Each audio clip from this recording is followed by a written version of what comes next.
Question number 18 is to solve real life problems. It is on using derivatives of exponential and logarithmic functions. These are comparatively simpler and easy compared to the other writing part. Here, let's look into the problem.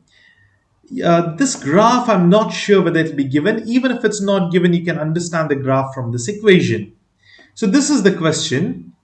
The concentration C of a certain chemical after t seconds of an autocatalytic reaction is given by C of t, concentration with respect to time, equals 10 by 9 e to the power minus 20 t plus 1. Show that C dash of t, that's derivative of t, is always greater than 0, and use this information to determine the concentration of the chemical never exceeds 10. Now this is, you have to solve it, but then there is a lot of understanding as well over here. First of all, here don't be confused. They have told C dash of t is greater than 0, fine. But the concentration of the chemical never exceeds 10 means this is the given equation. You can do this first and this second, but I will do this one first because we have to use the given equation itself, right? What does this mean? Determine that the concentration, this concentration of this chemical never exceeds 10. That means, doesn't matter what, this will be maximum, 10 will be maximum. If you have the graph, yes, you can point it out over here. But what if you don't have the graph? That means you need to increase this time towards infinity and see what will be the concentration value. So this given equation is there, right? Take the limit as x tends to infinity. That is it. 10 divided by 9 e to the power minus 20t plus 1. Now here, when you're writing it, make sure you note it. This is the question. Well, that's a bad line. So this is the question. I'm doing this one, the concentration. Okay, I'll just write the same part over here. Okay, and then I will solve it. Just write it out. Determining the concentration of the chemical never exceeds 10. And then I will start writing this. We will take limit of x tends to infinity. X is basically what the time over here. Okay, you can take it as t because it's given as t, right? So t is towards infinity, not x. It's same thing. If you change this to x, you can keep this x or just change it to t and t, showing its time. Now let me solve this. You can use your calculator, but over here, how would you simplify this? Now substitute this to be infinity. You can even directly substitute over here. Why? Because e to the power minus 20, rearrange this and write. What happens? 10 divided by 9 divided by e to the power 20t, isn't it? Plus 1.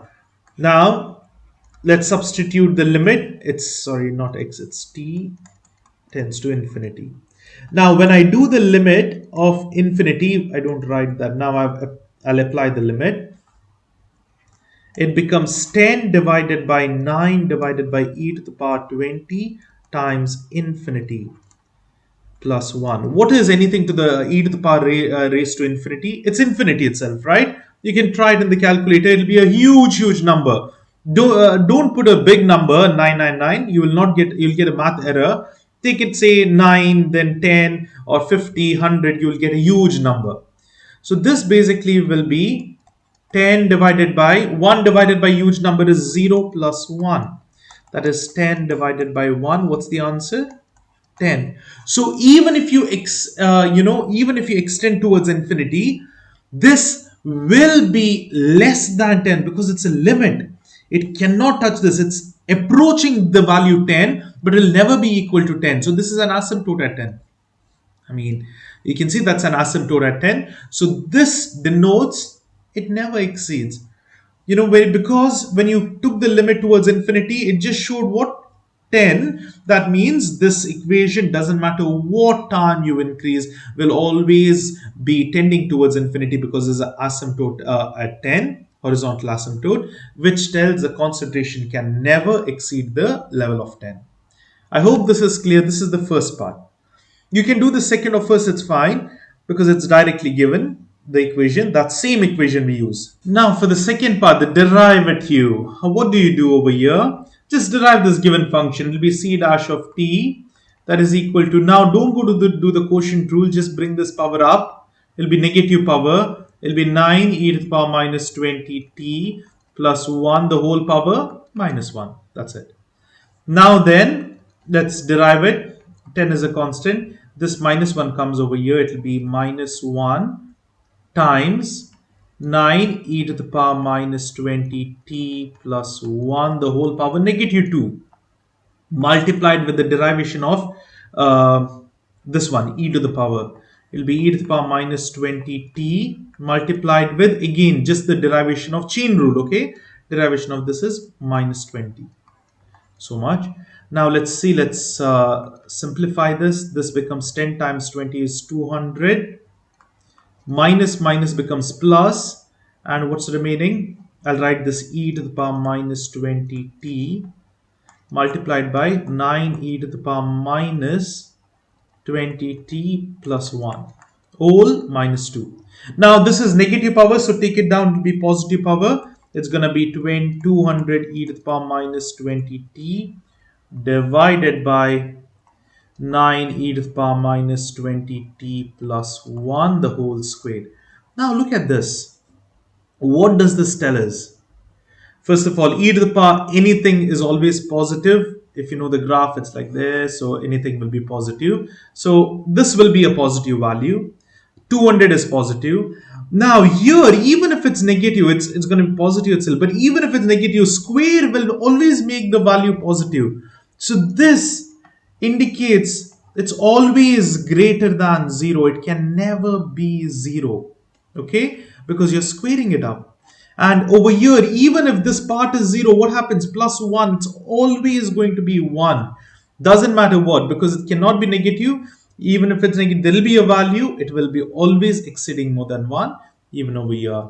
So the denominator can never be undefined. That's the first thing. And away because of this plus 1. And it cannot be negative at all. Doesn't matter what, it will be positive. So that's basically it. You can see, okay, what happened over here?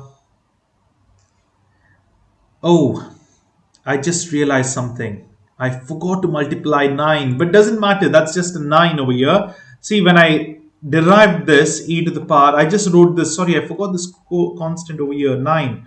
So 9 into 20 into 10, it'll be 200 times 9. That's 1800 over here, which I just forgot. But that doesn't make much difference here. But please make sure you're careful with your answer. See, everything else is correct. Only that 9, which I forgot. And everything else is the same thing. But now looking at that, you can directly say this can never ever be negative. Why? Because now the derivative means it's the slope of the tangent line, right? It's the slope of the tangent line. That means all the time they're having positive slope. So it always increases. That means it's only like the slope. Doesn't matter what, it will be like this. All the slopes. That means the function is always increasing. You can see. That's the thing. I hope this is clear. And the next part, we had done this part already. The answer was 10, so that was not exceeding 10. This is it. It's very easy and simple. Just that you have to do it 2 times. Now here also it's the same thing. If you derive it, what's happening? Here you're getting square and this e to the power. Doesn't matter what, this won't be negative. It's always greater than 0. The same concept. Just derivation is a little bit different. Here it's written down in each step.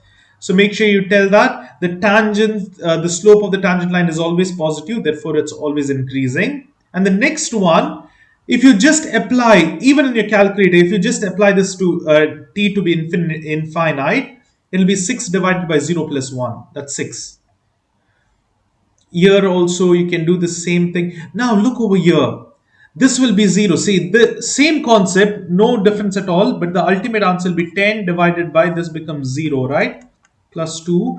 10 by 2 is 5. So the answer is 5 here. Okay, just please make sure that this is the 0 5 part because it's 10 by 2. Whereas over here, that's just derivation, what we just now did, and it will be squared in the bottom. Over here it is e to the power. It doesn't matter what, it will be a positive value. So it's always having a positive tangent slope. So that's always increasing and greater than 0, the derivative. That's the end of this topic. It's a very short and simple topic, just 2 concepts. finding the limit at the time infinite whenever the time is tending towards infinity. And one more thing is just deriving the function and finding that the slope is always positive.